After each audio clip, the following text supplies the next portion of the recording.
So there's a kind of error in the system.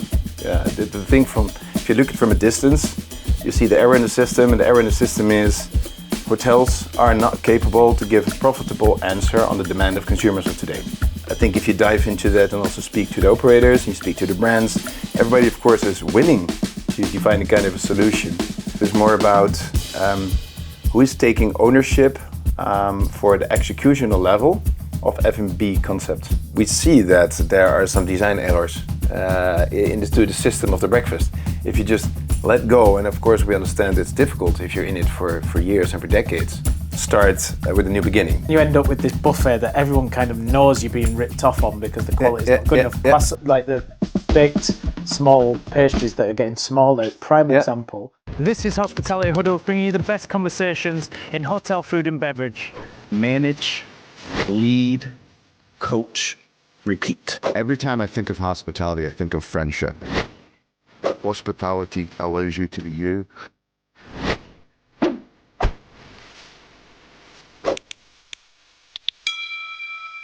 Laurens, super excited to have this conversation today. We've been trying to get together for a while now. First we were looking at Amsterdam, then London, then Amsterdam. We're here in London today and super excited to talk about Wundermart, Hotel F&B and a little surprise about breakfast at the end. Yeah, likewise. Thanks for the invite. Happy to have a chat on that. Sure. So we've spent many a time sitting and having conversations around the challenges that operators are facing, especially in hotel F&B. Yeah. Let's talk about some of them now, because I know obviously Wundermart's a solution that's helping to solve some of them, but what are you seeing as you're talking to hotel groups, investors, operators, owners, and some of the people that you're working with? Well, I think important developments that you see for the last maybe 10 years. We also spoke about the research. Yep. You know, we've been done with the ABN AMRO Bank. But I think what you see is the RevPAR going down on F&B specifically. Yep. You know, an F&B part of the whole RevPAR is about 20 to 30%. Well, say classically, historically. And then if you look at the GOPAR, profitability, it's going down even faster. And the strange thing is, if you look outside the hotel, you see that the spend of consumers has been increased for the last 20 years, even faster the last 10 years on F&B, on convenience F&B. So there's a kind of error in the system. Yeah, the thing if you look at it from a distance, you see the error in the system, and the error in the system is hotels are not capable to give a profitable answer on the demand of consumers of today. That's what we see, mainly. And I think if you dive into that and also speak to the operators, and you speak to the brands, everybody of course is willing to define a kind of a solution.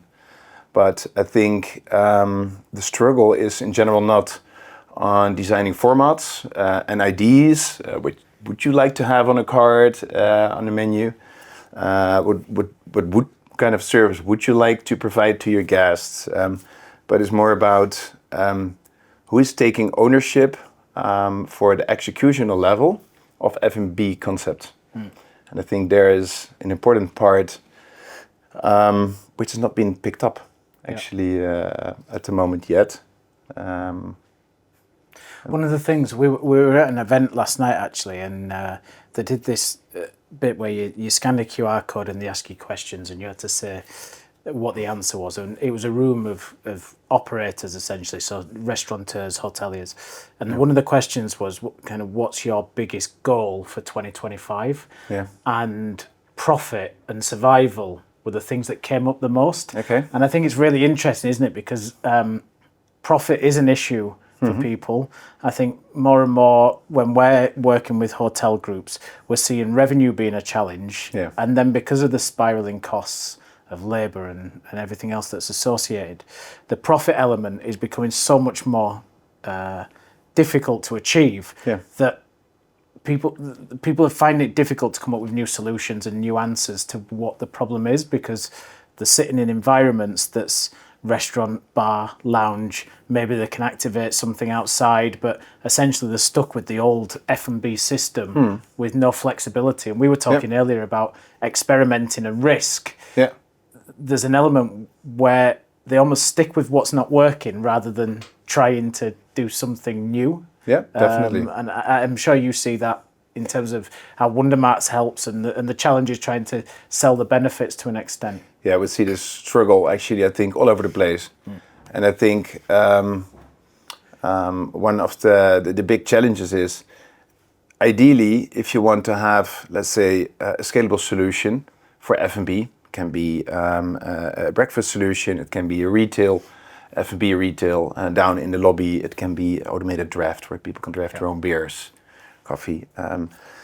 I think the power in, let's say, make it profitable means that you have to have an eye and a development on a central managed system that supports the unique hotels into the field to give an answer on the specific demands of their guests.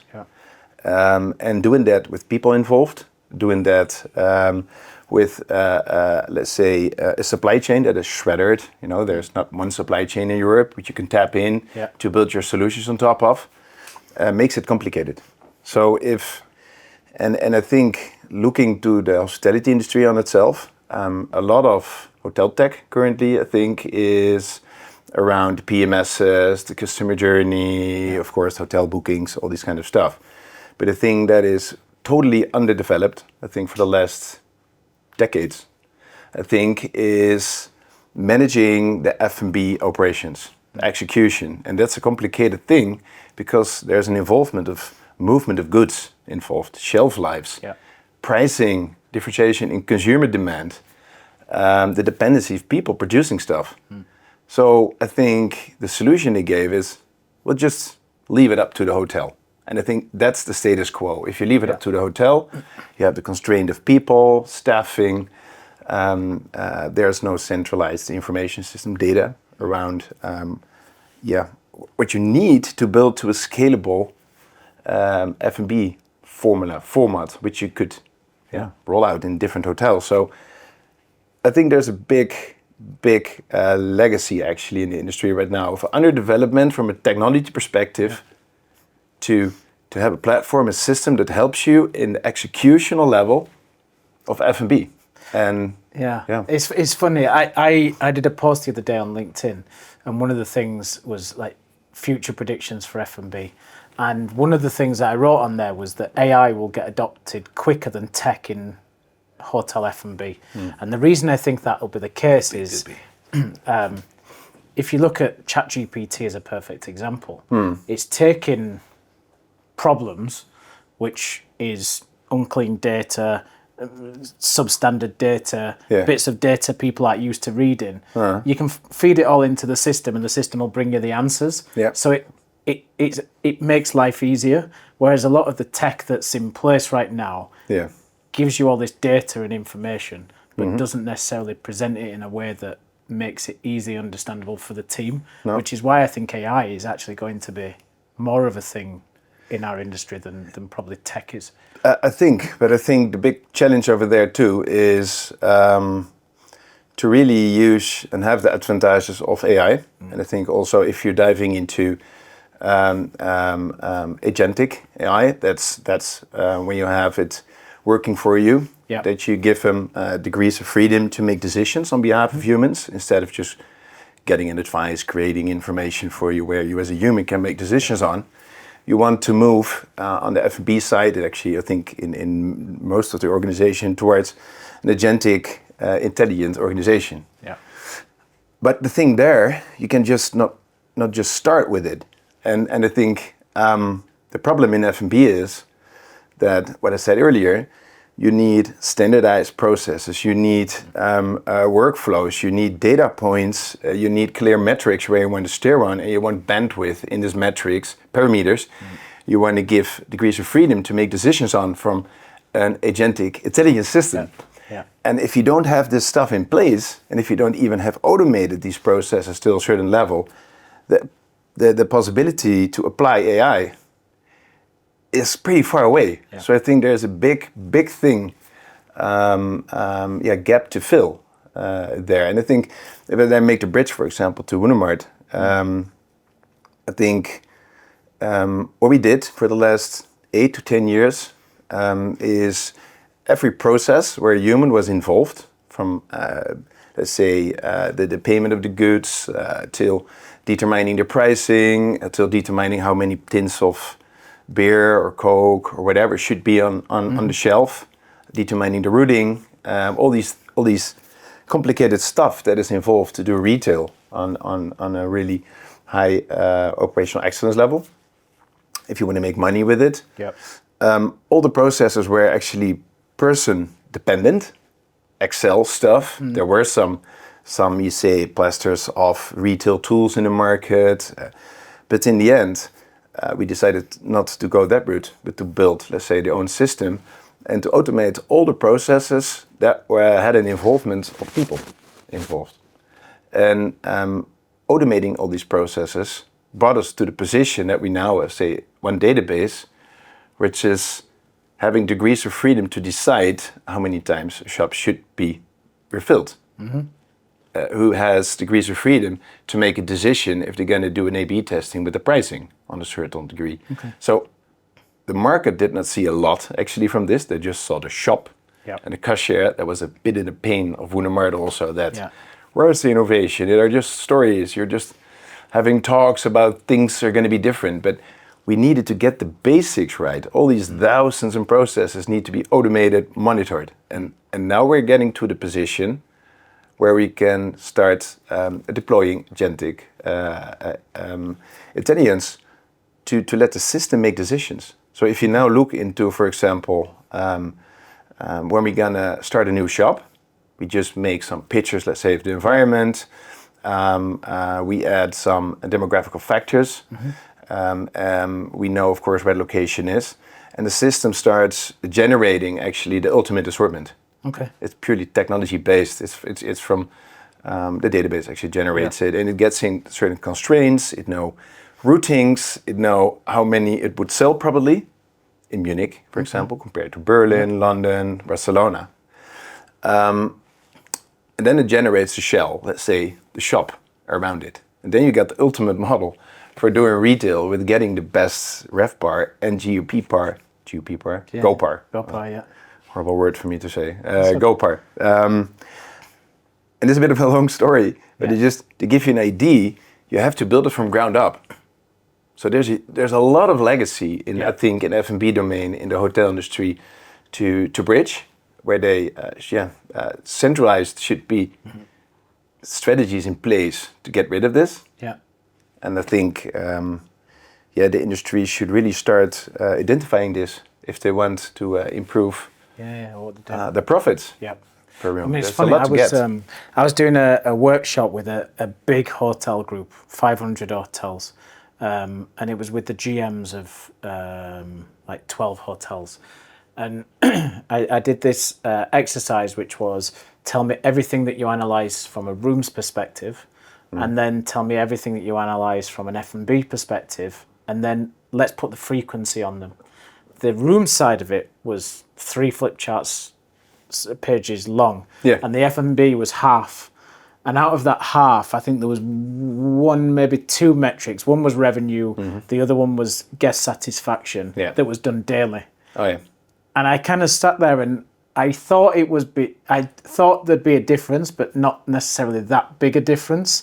And it's back to what you were saying there, is until we start really like seeing the use of data and being able to use it properly and bring it into the culture of running a great F&B operation. Yeah. Trying to take big steps before baby steps is difficult, isn't it? But I think extremely hard. You obviously talked a bit in detail there about like the back system of Wundermart. Yeah. Do you want to just tell people watching about Wundermart, the solution, how it's helping hotels, where it fits in hotels, and I guess how easily accessible it is for people to adopt a Wundermart shop within the hotel as well? Yeah, I think like how we look at it is first place as hotels now struggling with get F&B profitable. Definitely looking into the future with all the macroeconomic aspects. I think we think in a, let's say, the clock of the consumer, and a shop could be a great starting point to give an answer on the demand of consumer 24/7 a day, because they can decide what they pick and mix. And I think how easy it is, let's say at the point where we stand of today, is you just ask, could you guys get around? What is that? We just make, let's say, pictures around of the situation. You get a proposal, and 6 weeks later you get, say, customized in your branding, in how you would like to have it tapped into your guest journey. We'll build you a shop. Yeah. And the fun thing is, a lot of people do think, how hard is that? Well, okay, placing a shop in there, getting the goods on the shelves, that's not so hard. Putting a payment system in, not either. Like getting it unmanned, not either. I think in Rome they already had unmanned shops, because you just get the people out and get a certain solution for a payment inside, and it's unstaffed. But to get money out of it, that's where the tough thing is. And I guess that's a really interesting point, isn't it? Because I guess when I've watched the Wundermart shops, and I always refer to, I was staying in the Amsterdam Doubletree by Hilton at the Central Station. Yeah, that's a nice one. Great shop, great design, especially in the new lobby as well. Yeah. And I was just watching people. I was sat in the lobby and I was just watching people. And they go for the water. It's amazing how many people go for like the iPhone chargers, the sockets and the European sockets and things.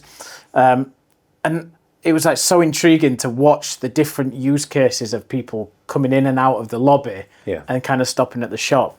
And then it's just amazing how it's so easy as you're engaging with the hotel and you're going backwards and forwards, and the shop's there and you think, I'll just grab a bottle of water. And it's just so easy to do it. The convenience of it is so simple. And the fact that you don't have to stand in queues, or you can just go and do the scan, is really what makes that convenience super simple from a user perspective. And that's what I think is one of the benefits of Wundermart, is the ease of use for the consumer without needing lots of instructions and things like that. Really helps the success, because it's not just for the operator, but it's for the consumer as well. Like the UX is so simple. I think it's definitely giving an answer on the convenience the consumer wants to have. And I think where we're developing now towards, because the shop is there, the consumer just can get the goods they want. But it's nowadays, I think the hotels, due to cost, decided to get the minibars out everywhere, but not shops in at all the places. And if you're of course, business traveler, and you're getting from the airport, you're getting late or you have a delay, you want to know what's available in the hotel. Well, mainly kitchens are not even available anymore after 9, or they're closed. Definitely hotel with rooms less than 200. And you want to know what's there. And I think you want to have a shop, because it makes you easier getting there, not to get your goods in the meantime with a cab at the gas station or whatever. But you just land there and you can proceed with your evening. And I think the shop now is, let's say, what we've been rolled out, but now we're tapping into the technology ecosystem also to provide a better information around the guest's journey. So if you're, for example, we're now working with a company who is developing software to provide pre-check-ins, and also to get the guests involved. Like, here can you have your pre-check-in, this is available, you have your shop, this is what the assortment that is available for this kind of pricing, even have meal solutions in place if you arrive after 9. If you do your pre-check-in, you get a what is it, a rebate? Is that a rebate? A voucher, a rebate to buy some goods, let's say with 25% off your first purchase. So it's like interacting with the consumer around the offering. I think what's there, and that's really gonna add, how do you call it? Gonna make the value visible for a guest. Because if you just get in a hotel and you see there's nothing and an empty, and you still have a lot of these experiences nowadays. I think that's not giving an answer on the demands of your guests. For sure. And I think, do you know what's interesting for me as well with the shops is, back to your minibar point, and I've just thought about this actually, is the first thing when you go into a hotel and you see a minibar, the first thing you do is look at the price list, because you want to know how much or how expensive it's going to be and whether it's worth it. Yeah. And then you'll make a decision 9 times out of 10 to go down the road to the local supermarket to get whatever you want. Yeah. With the Wundermart shop, I'm just thinking now, as you were talking, I've never thought about price. No. I've gone in, I've got the product, I've gone to the checkout, I've bought the product, and my assumption is because it's in this shop, it's going to be well priced. It could be, it might not be. It's the old pint of milk. How much is a pint of milk conversation? But it's amazing how that psychology can help drive sales as well, because people just think, well, it's not in a minibar in a bedroom. It's not going to be as expensive as that. No, I it's agree. a good solution. And when I was as you were talking, I was thinking about people downstairs just walking into the shop and doing the same. Not one of them looked at they just got the water out of the fridge and went to and scanned and paid. And I think there's a huge thing in that in terms of back to your convenience and psychology and the way we all interact with life now, how this solution can help offer normality to people that actually makes them feel safe and easy to use. Definitely, and I think that has, of course, I think fair pricing is important. It gets a bit in the same zone, I think as the bar, because how often do you arrive at the hotel and you want to have your beer, whatever, before you go sleep, one landing beer, and ask for the price before you. Do you do that? Yeah, I do that. Oh, you do? Ask for the price. I'm from Yorkshire. I'm like tight. I'll ask the price of anything. I'm not scared. I'm gonna do that too. No, I look at it for sure because you always look and see, and we were in a 5-star hotel in Mayfair the other day, and we got like carton juice.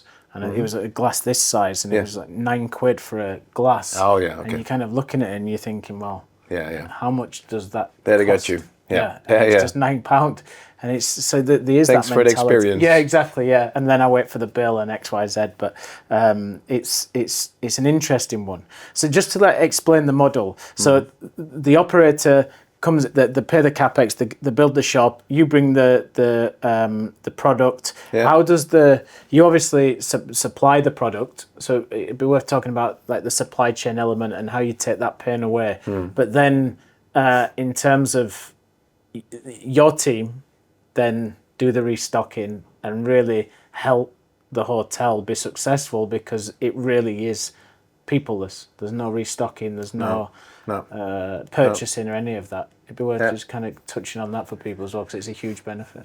Yeah, I agree. It's you're right. It's hassle free for the hotel. Yeah. And I think all the elements involved to run retail properly are covered by Wundermart. As I said earlier, first it was done by people with Excel sheets, trial and error. Now it's been done by one database. And the hotel simply gets back insights if they want to. Insights about what we did to increase the profit, to get better products in, to get the out of stocks down. And if you're, for example, a hotel operator running 20, 30 hotels in different countries in Europe, you just log into the portal and you see the performance of all of them in one portal. I think that's the ease of use. Yeah. Communication is one way, that way, through the system. If you've got questions or updates on what we improved or innovated. So I think that's kind of ease of use. It's really built, focused on the hotel operators, actually. That's the easy thing. I think CapEx-wise, we even have solutions to cover CapEx if the hotels are keen on that one. So it's in general, it's hassle-free. And indeed, in the beginning days, Wundermart outsourced the supply chain part, the procurement of goods, also replenishment. But we saw the flexibility degree of the food service was, can fairly say, horrible. Definitely after Corona, it was horrible. We had all kind of, we needed flexibility to get the shop full as possible. they were not capable to do it because, let's say, 2 weeks up front, we needed to change delivery schedules, this kind of things. Well, if there's a certain event, I need to act on it tomorrow morning if I have the data in right now. We started with our own logistical hubs, small hubs, to buy the goods and also to bring them to the shops to replenishment. But nowadays, we're again, I think, as the food service is slowly moving a bit in a degree of automation, we're again looking towards how can we enable them to tap in our supplier platform to be compliant and to deliver actually on the criteria the system needs. Yeah, it's really interesting. We're moving in there. And I guess if we look at a different part of food and beverage that is struggling is breakfast. Yeah. And the breakfast solution in hotels, in my experience, and I travel a lot, needs a serious shake-up because it just hasn't changed. No. I'm not sure guests particularly enjoy it. I think they just tolerate it because it's part of a package or because it's convenient or whatever it might be. Now, Wundermart's just released a breakfast option, service, solution. Do you want to just talk people through, I guess, why look towards breakfast, and then kind of what are some of the pain points, I guess, it's solving for operators as well? Well, maybe to begin with the pain points, because that was the reason why we start diving into the proposition breakfast, to take over the breakfast and to build a profitable solution, which gives an answer to the demands of consumers of today, was because we've been called brands who are also managed actually locations. I was in Germany and they said we got serious issues on profitability, and they're pushing actually so hard on the income, on the EBITDA of the asset, so the value of the asset, so heavy it could be, that is said we have to let the F&B team go. So could you please bring something for the breakfast into the shop? Yeah. And we were like, bring the breakfast into the shop? Yeah, of course we can try to get some stuff. And we had some calls to really understand what is the issue? What's their problem? Because maybe we were that naive, not being responsible on an exclusional level for F&B in a hotel. We were like, how can it be so difficult to make it profitable? Well, and then definitely we heard we have got an F&B manager, we got staff, a lot of staff for the buffet, because that was the starting point. We want the buffet. Yeah, you also posted on it the buffet, making a picture of it. It looks the same for decades. That says a lot because the consumer changed a lot. So we're like, actually, we see that there are some design errors into the system of the breakfast. If you just let go, and of course we understand it's difficult if you're in it for years and for decades in the breakfast as an industry. We're like, forget about what you have, what you do, start with a new beginning. And that was actually looking to what do consumers of today want for breakfast. And that's maybe some of them. I personally love cheese, but some blue Stilton in the morning. But I think in general people take some yogurt. Is that the English word? Yeah, yogurt. Fruit, a croissant maybe, not the really pequeño, but the big one. The proper one. The proper one. Nespresso that makes you sneeze. And maybe a fruit juice, some fruit, as I said. Well, if you begin with that and you just offer that for a fair price, so not the 30 pounds for a breakfast. How do you eat that? 30, it's a lot. But just smaller. You get to, let's say, an SKU, so a number of items, including different granolas as an item, about 30 to 40 items for a fair price of, let's say, starting point 14, 15 euros. And you provide that to your guests. And they can decide not if they take a menu, but they just can take the single items. They go to a payment system and they pay it. They decide what they pay. And if you pick the menu, like everybody knows, if you go to all the food, successful food formulas, if you take a menu, it's going to be a bit cheaper. So if you take that format and you put it into a hotel, and you worked along with us on calculating through the operational standardization degree of this less items,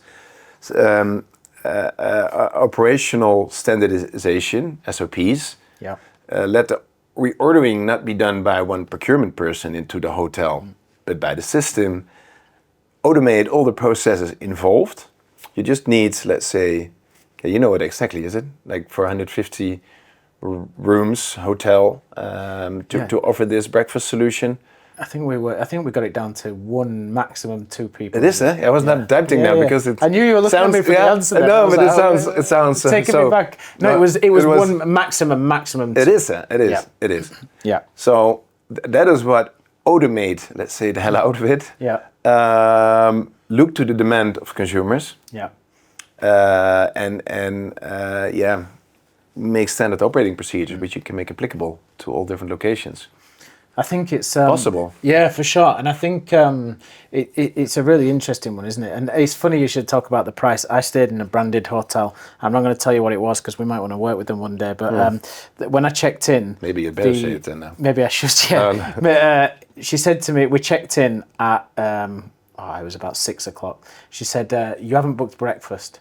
She said... just to let you know, if you book before midnight, it's going to be £15. But if you book after midnight or you just turn up, it's going to be £25. And I went, what are you going to do between midnight and when I turn up for breakfast that's an extra 10 quid? Yeah. And literally at 1 minute past 12, it changed the price by £10. I was like, I just don't understand the logic of how hotels give these really random prices on breakfast and then like that fear factor into booking. And so it's, the breakfast thing's weird, but it was an interesting one to work on because, as you were saying, like, I got another example, by the way, on this. What they do with the breakfast. There's some brands. I can say, by the way, I think it's 25 hours, for example. You'll check in, and I know different locations of them, and you're like, nice. They have the kinds of French local cafe. You can have your cheesecake, your banana bread, your perfect espresso. Yeah. And do I want to have the full continental breakfast in the morning? Well, no, I go to the gym, I get a call and whatever, maybe once in a month. And then I was like going down, I'm going for the croissant and to the espresso. Yeah. And what do you see there at the counter at 10 o'clock? It's closed. So that's the interest, and there are more people getting down. Yeah. And the funny thing is, they developed a solution, it's downstairs. But I know, of course, it's how do you call it?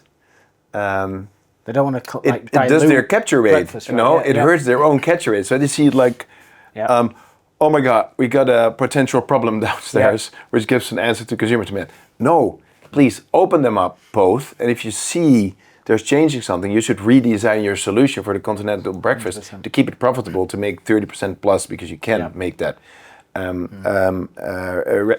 Return on it, profit actually, not return. But there's an error, so they keep it in. They said close it down, so we keep our capture rate up. Now I would say open it up, and make it bigger actually, where the demand is, and play with it. Understand where the consumer need is, because that's redesigning. But new F&B solutions. If you go and ask if we go to the hotel where we are now and we go and speak to the hotel GM and we say, what's your sleeper diner ratio? It can be anything. Average that I see when we talk to people and see data around 60% in city locations. I would look at that 40% and say that's 40% opportunity rather than saying, how do we get those 40 people to pay for a buffet breakfast? Yeah, agree. Because those 40% are probably going down the road to Starbucks to get the espresso and the croissant, or to a coffee house to get an espresso or a croissant, walking out of your front door. And if you can provide those solutions, you should do it. We did a concept where we had we had a restaurant and a cafe, and I got asked the same thing from the owner. Is that cafe going to dilute the hotel breakfast? My thing to him was like, how many people take breakfast at check-in? because they know it's expensive. Yeah. So if you make a conscious decision when you're booking not to book breakfast, I would challenge it's highly unlikely you're going to get huge pickup when they arrive at the hotel. Yeah, definitely. So if you can offer that solution or another secondary solution that offers a low value, easy breakfast for people, surely you're going to increase your capture rate, whether it's the buffet breakfast or whether it's a cafe secondary option. Indeed. Capture rate is capture rate. Capture rate is, and I think I see nowadays a lot, of course, focusing on the RevPAR. It's an important metric, but let's say I still don't understand why there's so they avoid looking at the GoPAR. Yeah. In the end, where do you add the value? And that one is going down on the breakfast. So you can say, yeah, we got a great revenue with no result. That's let's say a lot times nothing. I don't see that. So if you want to change that, you need to give to redesign your solutions. And I think another thing is there, like underestimated right now is, of course, everybody has a feeling with the inflation, and we do accept some increases in prices. But I think we're now closing in to an unacceptable price point. So I think the price elasticity is closing in. Yeah. And I think the funny thing is now it's still like we can go up and get some of the margin in, but I can predict, you can draw the lines. Yep. The margins are already gone, and then the revenue is going down. And where's your answer then? Yep. Well, good luck, because then you're going into a service product with a big part of your revenue, and that's going to be a horror story. So you need to act now, really now, to prevent this from happening. And you see it, what I said, in German cities, you see it happening. Yeah. You see it happening in other parts in Europe, that the pain is going to be there, and I'm not going to spend this number on the breakfast anymore. And even what you say, additional revenues is 30 to 40%. Fully agree. If you don't tell people that they need to take a continental breakfast, but provide them the option to get some fruit and a croissant and an espresso for whatever, 8, 9, 10. Yep. That's giving an answer. This is and it. they'll buy it. It's additional revenue. And I think also when we were looking at the project, one of the interesting things we had debates on was less SKUs, better quality, actually adds just as much value as a huge brand standard breakfast. But because the chef's allocation hasn't increased for years, the only way to go is to decrease the quality. So then you end up with this buffet that everyone kind of knows you're being ripped off on because the quality is not good enough. Like the baked small pastries that are getting smaller, prime example. No butter in it anymore, whatever it is. Whereas what we looked at was how do you get as many, as fewer SKUs to offer choice with granolas and nuts and yogurts and things like that. But then increase the quality. So people are kind of looking, going, okay, I might only be able to get a granola bowl, some fruit, some pastries, coffee, juices, but it's great quality. It's not the carton orange juice. It's not the compote that's been defrosted from the fridge. And I think that's it. I think the consumer now, because they got used to going to coffee houses with great pastries where the coffee is and things like that, French they're bakeries. used to getting great quality, and I think that's where they see the value more than this huge buffet that is just average. I think that's the dominating, say, differentiator from the consumer's perspective. But to design, I think, the best solution there, and that's another example of how we use technology into the journey of the consumer. You want to know what they pick, really pick, and what they pay. And if you just push a buffet, you only afterwards can see, well, I think we put it, I don't know, a kilo of cheese on the menu. Did we check it, please, back of house? Yeah, we did. Now, you can see it afterwards if they picked something or you throw it away, something like that. But what you really want is to really follow the consumer behavior. How many people did take the cheese, the bakery, the strawberry jam, the espresso combination with the croissant, everything you want to have an eye on. We developed an add-on on the payment system, which gathers this information. It's simply a camera on top of it, which uses some camera recognition of products, which we train in the model, and it sees what people pick. And that is important information to design the solution around what consumers want. And you can do A/B testings and see what it changes in the behavior to give an answer for them.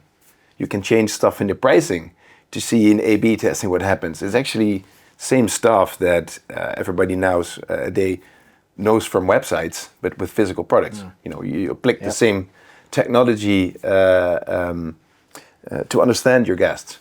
And there you can redesign and innovate and do new testings. Yeah.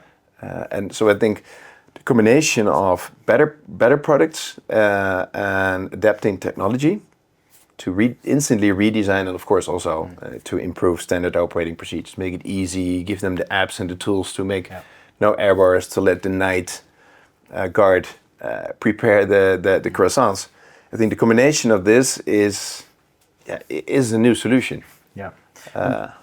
I guess the last kind of question from me around both the shops and breakfast is, I can imagine the conversations sometimes that your team must have with probably 5-star hotel operators, where it's like, this just doesn't fit a 5-star hotel, or it must, because I have these type of conversations over various QR codes in room service. Is like the one that 5-star people just still insist people should call on the telephone, which is just bonkers. But and you cannot reach anyone. You can't reach anyone, then they end up ordering off Uber or Deliveroo or something anyway. So they still go on the phone and do the ordering and all the rest. But how do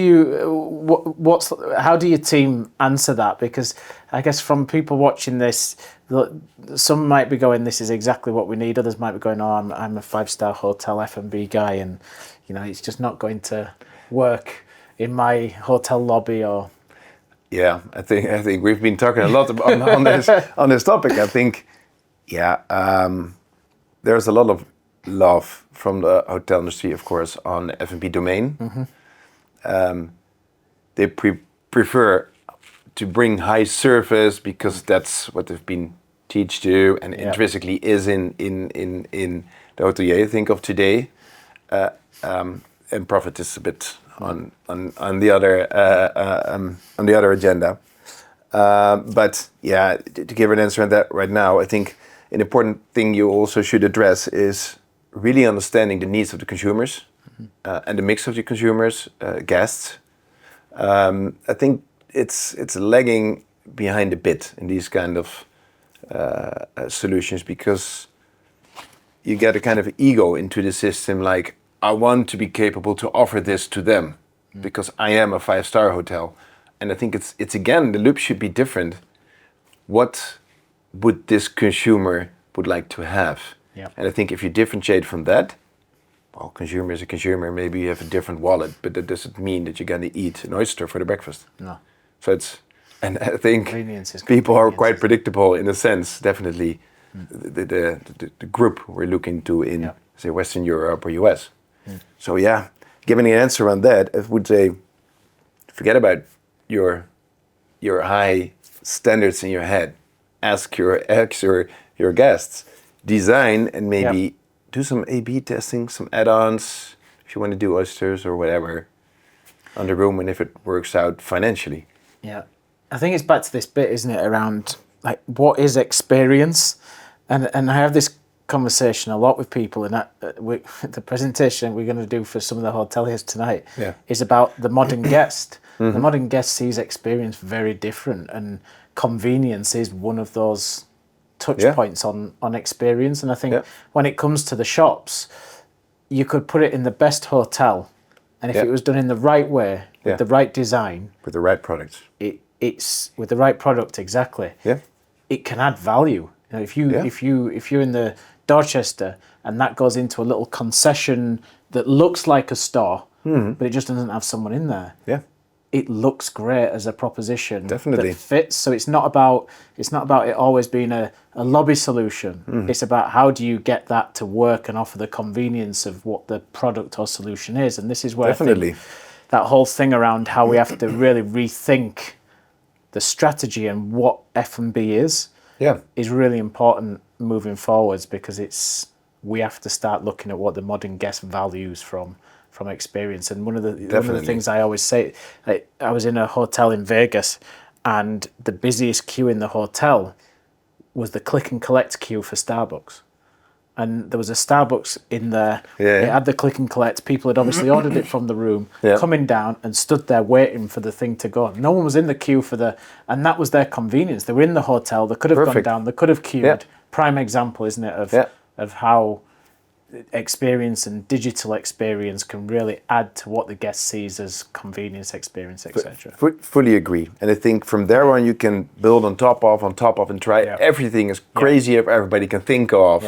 To do the upselling and find the maxes of where consumers going to be happier from or what they would like to buy or do, what you can offer.